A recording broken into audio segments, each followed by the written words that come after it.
friends, it's Christy. Welcome back to my channel. Today I'm going to be making a card using this set from Hello Bluebird called McGregor's Garden, and we're going to be coloring our images to match some pattern paper today and then doing a little pattern mixing later on. So this card was actually inspired by this sheet of pattern paper from the Echo Park Forward with Faith 6x6 pad. So I have stamped out my images on some Neenah Solar White cardstock with Memento Tuxedo black ink, and I'm coloring with my Copic markers. I'm going to start with the bunny. I had the 3 birds chosen because they matched the bluebirds on the pattern paper, but I needed a larger image to kind of ground them, and I thought this little bunny would be perfect. It's one of my absolute favorite images from any stamp company ever. I just love this little bunny with the flower pot. So I'm coloring with some cool grays. I'm using C0, C1, and C3. I started with the C3, laying in some shadows, trying to keep it pretty light. I don't want him to be too dark. I just want him to be like a nice, soft, pale gray. So I just laid in a little bit of that C3 and then blended out with the C1. And then I'm going to save the majority of his body for the C0.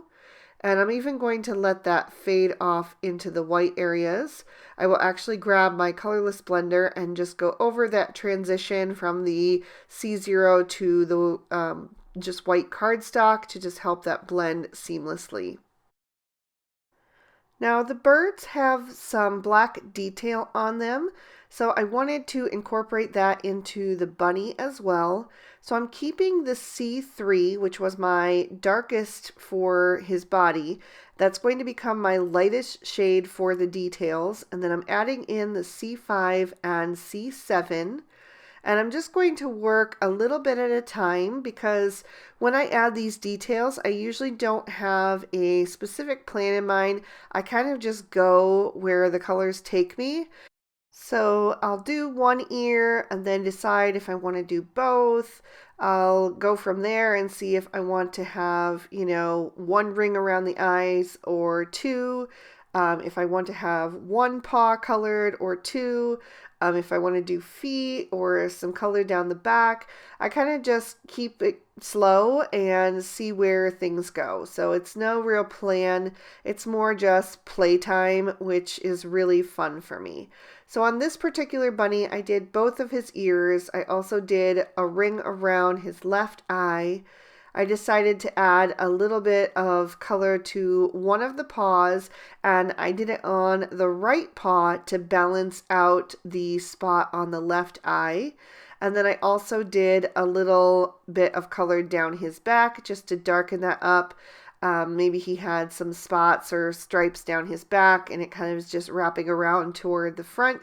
So you just see very little of that, but it just adds a little bit more depth and personality to him. And then as I am ready to transition into the previous coloring, I'll bring in the C1 for certain places just to soften that up.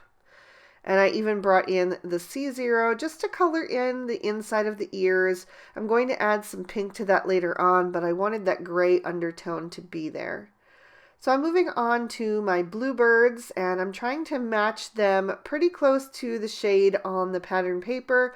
So I'm using BG10, BG11, and BG13, and I'm shading them from the outside in. So the BG13 is going to be around their faces, and then on the inside of their wings and the outside of their bodies, and just pulling that color in with the BG11 and then filling in with the BG10.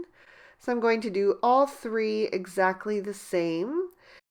And then I knew I wanted to incorporate some of those black details on the birds as well.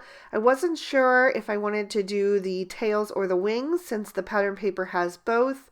But ultimately I decided to do the wings because you can only see one of the bluebird's tails. It's the one on the left there. And I just didn't think that that would be dynamic enough to just have it on one of the birds. So I brought that C7 back in and just did a little bit of flicking from the outside edge of each of the wings, gives them some definition, and it's something that I personally have never done before, just adding that little bit of extra detail. And I do like how it turned out, and I do think it just really matches that pattern paper and brings that into a more cohesive look from the images, combined. I blended that into the rest with the BG13, and then I'm moving on to my yellows. I'm using Y13 and Y17, and I'm going to color the bird's beaks. If you look closely at the pattern paper, the beaks are yellow and not orange. So I did the beaks with the Y17, and then I did the flower center with both shades.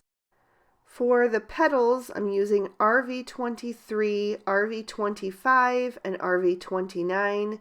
I kept the darkest close to the flower's centers, and then I'm blending out with the RV25 and then the RV23 on the edges. For the leaves, I'm using YG63 and YG67.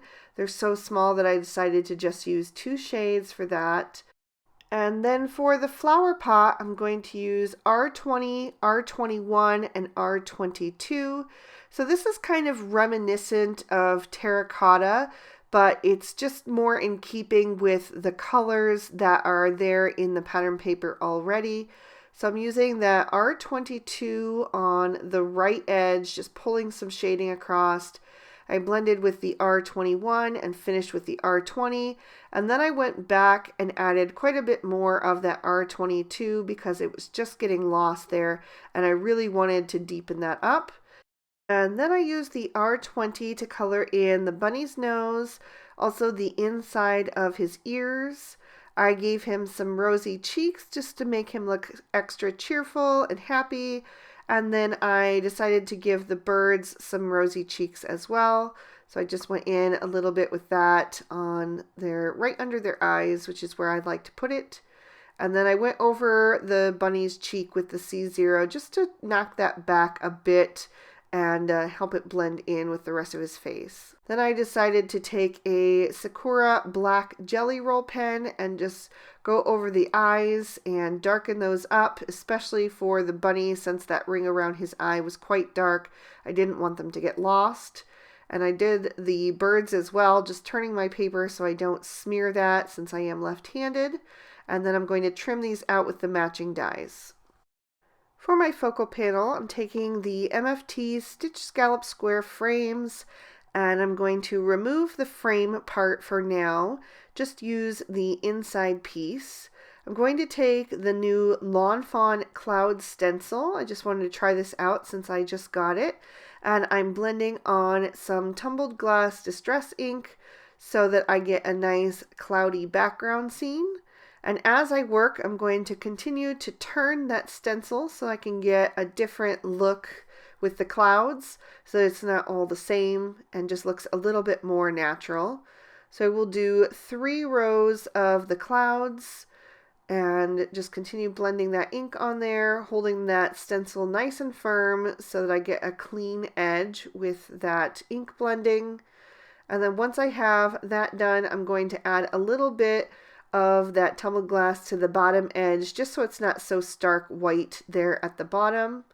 Then I'll grab the MFT Drifts and Hills stencil and I'm going to use some Shabby Shutters to just blend some ground onto there. I'm using a nice soft grass shade and I want to make it a little bit deeper at the bottom corners and then kind of fade off as we reach the clouds. So just real quick and simple background. Then we will take that frame and add that upside down so that I can tape it back in place and use it as one piece. So I'm just using some regular Scotch tape from Walmart. No special craft tape there. I wanted something that was completely clear so that you don't see any color through the gaps if there happen to be any between the background piece and that frame. So once I have that all put back together, I can pop that into my MISTI. I'm going to stamp a sentiment using VersaFine Onyx Black ink, and it says Hello Friend, and this is from the McGregor's Garden stamp set from Hello Bluebird. So that stamped perfectly the first time, so I'm just going to set that aside and pop my card base in my MISTI. I created that out of some Lawn Fawn mermaid cardstock, and I'm stamping with peacock ink using a few more images from that McGregor's Garden stamp set. Stamp that down twice to get a good impression.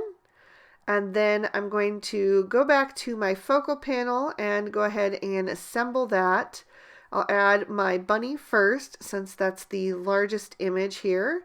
And then I can center all the little bluebirds around him.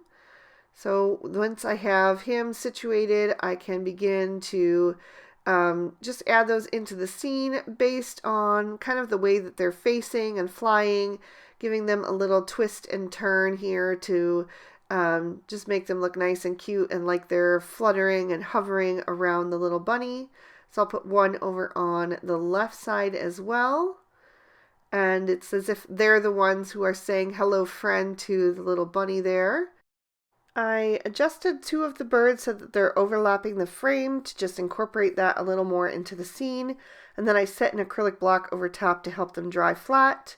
And now I'm going back to my pattern paper pad to choose two more prints that are going to match. I'm actually going to end up using the back side of the bird print as one. I thought that went really well.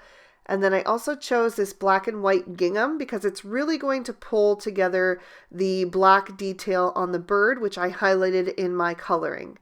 So I've trimmed down the bird print with the Lawn Fawn outside in stitch rectangle stackables, and that gives you a nice border on the outside edge for your cardstock to show through, which ties in with the color of the birds.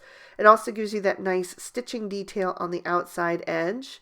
And I trimmed down this pink tone-on-tone print with that same die so that the stitching would match up, and I'm adhering that a little low of center. Then I just trimmed the black and white gingham with my paper trimmer, and I'm adhering that shifted to the left. And then I added some foam tape to the back of my focal panel.